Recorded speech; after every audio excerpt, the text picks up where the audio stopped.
ഞങ്ങളെപ്പോലുള്ള മെക്കാനിക്സ്, ഇലക്ട്രീഷ്യന്മാർ, അല്ലെങ്കിൽ പ്ലംബർമാർ, പെയിൻറ്റർമാർ, അങ്ങനെയുള്ള ട്രേഡുകളുള്ള ആൾക്കാരൊന്നും ഇപ്പോൾ നമ്മുടെ നാട്ടിൽ ജോലിക്കില്ല കേട്ടോ.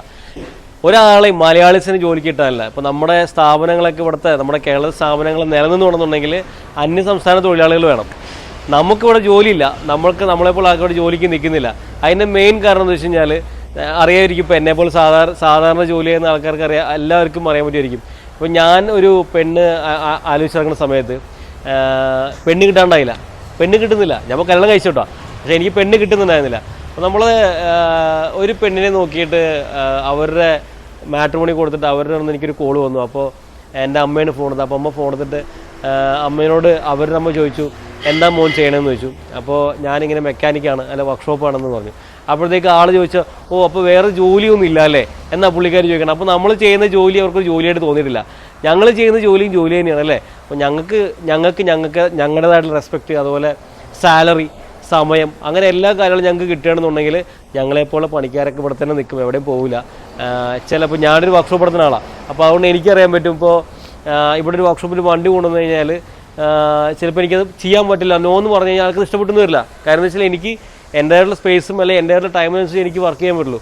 അപ്പോൾ അതിൽ കൂടുതൽ വർക്ക് എനിക്കുണ്ടെന്ന് പറഞ്ഞാൽ ചേട്ടാ എനിക്ക് ചെയ്യാൻ പറ്റില്ല എന്ന് പറഞ്ഞാൽ അവർക്ക് ഇഷ്ടപ്പെട്ടെന്ന് വരില്ല. അവരുടെ ഇതെന്ന് വെച്ച് കഴിഞ്ഞാൽ നീ ആ വണ്ടി ചെയ്യണം, നിൻ്റെ പണിയതല്ലേ, ഞാൻ ചെയ്തിരിക്കണം അങ്ങനത്തെ ഒരു മെൻ്റായിട്ടുള്ള ആൾക്കാരൊക്കെ ഉണ്ട്. കുറേ വളരെ ചുരുക്കം ആൾക്കാരുള്ളൂ. അപ്പോൾ അങ്ങനത്തെ 1-2 ആൾക്കാർ മതി. 100 പേര് വരുമ്പോഴത്തേക്കും 1-2 ആൾക്കാർ അങ്ങനെ വന്നു കഴിഞ്ഞാൽ ഞങ്ങൾക്ക് ഈ പണിമെടുത്തു. അപ്പോൾ അങ്ങനെയൊന്നും ഇല്ലാതെ ഞങ്ങൾ മര്യാദയ്ക്ക് നല്ല അന്തസ്സായിട്ട് ജോലി ചെയ്ത് പോകുന്ന ആൾക്കാരാണ്. അപ്പോൾ ഞങ്ങൾക്ക് തിരിച്ച് ആ ഒരു റെസ്പെക്റ്റും ആ ഒരു മര്യാദ ഞങ്ങൾക്ക് കിട്ടുകയാണെന്നുണ്ടെങ്കിൽ ഞങ്ങൾ ഇവിടെ തന്നെ നിൽക്കും. ഞങ്ങളെപ്പോലുള്ള കുറച്ച് ചെറുപ്പക്കാർ, ഞങ്ങളെപ്പോലുള്ള മണ്ടന്മാരായിട്ടുള്ള കുറച്ച് ചെറുപ്പക്കാർ ഇവിടെ ഇല്ലയെന്നുണ്ടെങ്കിൽ ഇവിടെ കുറേ വയസ്സന്മാർ മാത്രമേ ഉണ്ടാവുള്ളൂ, വേറെ ആരും ഉണ്ടാവില്ല അല്ലേ. അപ്പോൾ നിങ്ങളെയൊക്കെ വയസ്സായിട്ടുള്ള ആൾക്കാരെയൊക്കെ നോക്കണമെന്നുണ്ടെങ്കിൽ ഞങ്ങളെപ്പോലെ കുറച്ച് മക്കൾ, ചെറുപ്പക്കാരായിട്ടുള്ള ആൾക്കാർ ഞങ്ങൾ വേണം. ഞങ്ങളിവിടെ ഇല്ലാന്നുണ്ടെങ്കിൽ ഇതൊക്കെ നടക്കുമോ?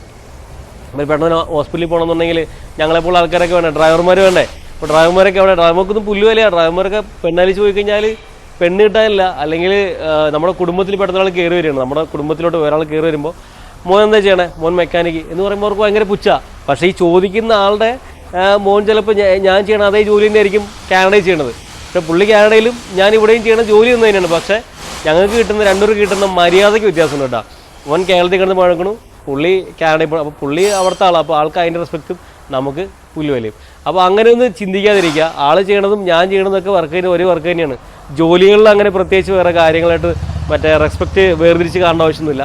എല്ലാവരും ചെയ്യേണ്ട ജോലി തന്നെയാണ്. അപ്പോൾ ആ റെസ്പെക്റ്റ് ഞങ്ങൾക്ക് തരികയാണെന്നുണ്ടെങ്കിൽ ഞങ്ങൾ നിങ്ങളുടെ കൂടെ, ഞങ്ങളെപ്പോലെ ചെറുപ്പക്കാർ, ഞങ്ങൾ ഇവിടെ നാട്ടിൽ തന്നെ ജോലി ചെയ്ത് അന്തസ്സായിട്ട് നമുക്ക് എല്ലാവർക്കും ഒരുമിച്ച് ജീവിക്കാൻ പറ്റും. അതല്ല ഞങ്ങളൊരു രീതിയിലും മറ്റുള്ള ജോലിക്കാരെ വേറൊരു രീതിയിലും അങ്ങനെ കണ്ടു കഴിഞ്ഞ് കഴിഞ്ഞാൽ ഇവിടെ ഞങ്ങളെപ്പോഴും ചെറുപ്പക്കാർ നിൽക്കാൻ ഭയങ്കര ചാൻസ് കുറവാണ്. എല്ലാവരും പുറത്തോട്ട് പോകും.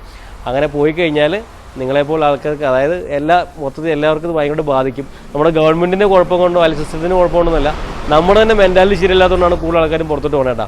അപ്പോൾ ഞങ്ങൾക്ക് വേണ്ട മര്യാദയും റെസ്പെക്റ്റും ഞങ്ങൾക്ക് കിട്ടേണ്ട ആവശ്യമുള്ള സാധനങ്ങളെല്ലാം ഞങ്ങൾക്ക് കറക്റ്റായിട്ട് കിട്ടുകയാണെന്നുണ്ടെങ്കിൽ ഞങ്ങളെപ്പോൾ ആൾക്കാർ ഇവിടെ തന്നെ ജോലിക്ക് കേട്ടോ.